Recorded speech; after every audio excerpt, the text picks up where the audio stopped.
Peer Pressure, a Mighty Number 9 one-shot fanfiction by Kessie-Louise. Where did it go? Cryo questioned to herself as she dug through a small chest filled with various things she had forgotten about over the year. Except for this thing, she never forgot about it when October came around. Even then, she normally had it out for sentimental reasons. The fact that she couldn't find it now was really starting to grate on her nerves. Cryosphere, the familiar voice of Dr. White said from behind her. What are you doing? What do you think I'm doing, Professor? I'm getting my costume ready.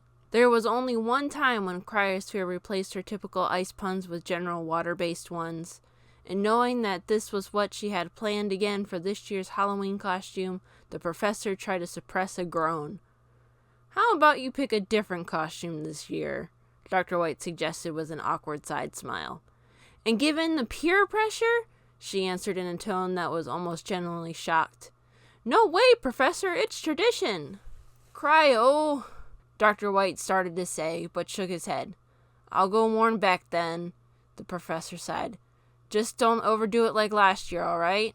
I make no promises, came the happy reply. Dr. White flinched, then quickly left to go find the youngest Mighty Number to warn him of Cryosphere's tradition. Wait, Mighty Number 2 requested before he was out of earshot.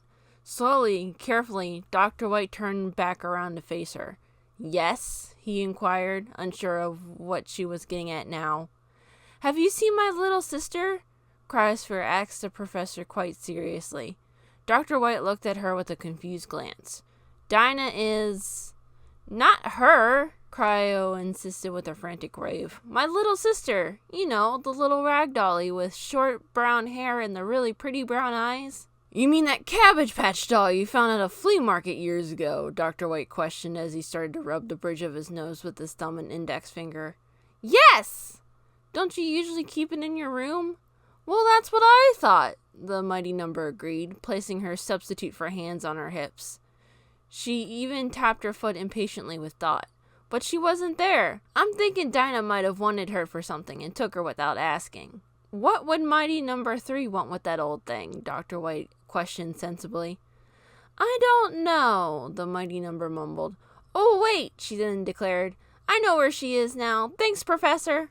With that, the Mighty Number dashed out of the room, leaving Dr. White behind in a bit of confusion. You're welcome, was all he could mutter as he scratched the back of his head in bewilderment. Cryosphere didn't hear him as she rushed to the place where she had been preparing her costume. Sure enough, next to the temporary paint for her armor was her little sister. Giddy, and beyond relieved to know the doll wasn't permanently missing, Mighty Number 2 picked the doll up and gave it a kind squeeze. Don't ever give me a cold shoulder again, Cryosphere informed the doll, still hugging it. I thought you were gone for good. A few more moments of hugging the doll, the Mighty Number recomposed herself before placing the doll on top of her holding tank. There the doll remained rather stationary, allowing Cryosphere full access to prepare the rest of her costume. Humming, the Mighty Number worked diligently to bring her costume together, spray painting various parts of herself, outfitting her little sister in a cute little dress with a Peter Pan collar and puff sleeves, taking off her helmet with the intent to do very minor modifications to it, all while humming a rather familiar tune. Somewhere beyond the sea, somewhere waiting for me, my lover stands on golden sands and watches the ships that go sailing. Now for the icing on the cake, the bot eventually declared as she pulled her helmet around. She looked over it for a moment before deciding what she was going to do.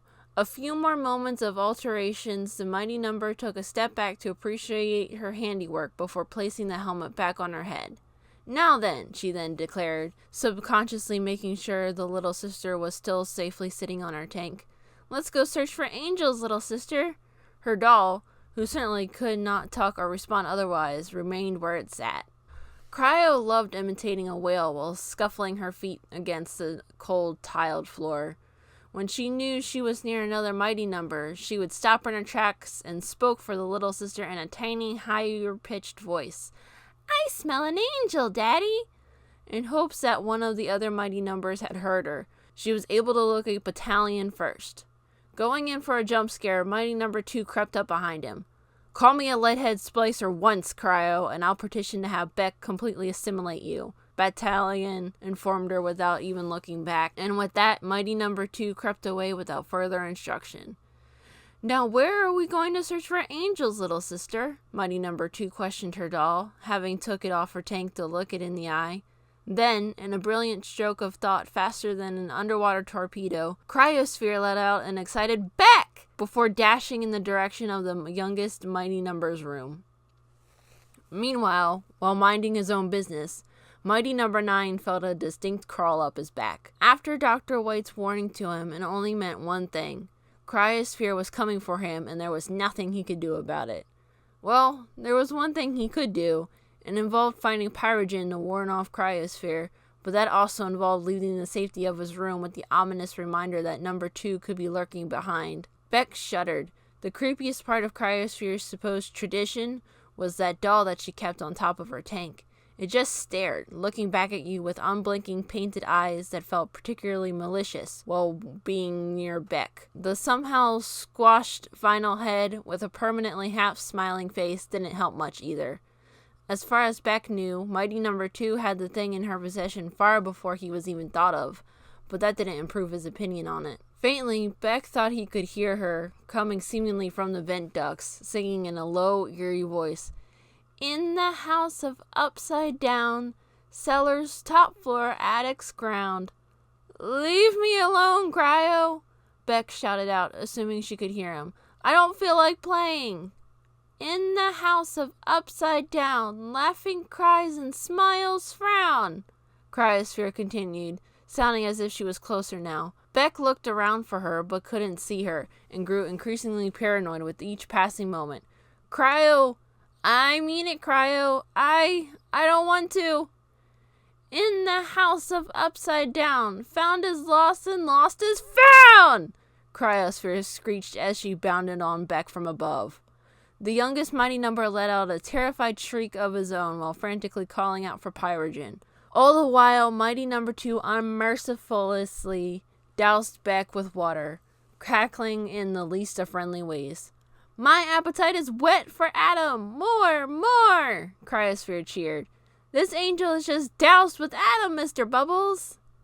"Cryosphere!" The stern snap of Pyrogen resonated through the room.